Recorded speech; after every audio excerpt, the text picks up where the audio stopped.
በ47 ሚሊዮን ብር የሆነ ቀበሌ ላይ መስኖ እየተገነባ ነው።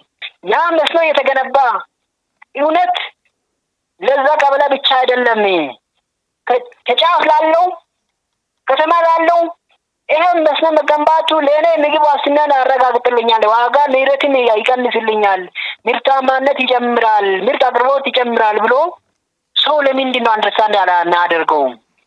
አሁን ያ በአመት አንድ ጊዜ ዝናብን ጠብቀን የምንዘራውን ዘር ቀንሶ አንድ መስኖ ተገንብቶ ሲያልቅ 3 ጊዜ ምርት እንድናመርት እድል ይፈጥርልናል። ያ ሲፈጥር እዛ አርሶ አደሩን በዘልክ 3 ባመረተው ምርት ልክ ተጠቃሚ ይሆናል፣ ኢኮኖሚያቸውን ያሳድጋል።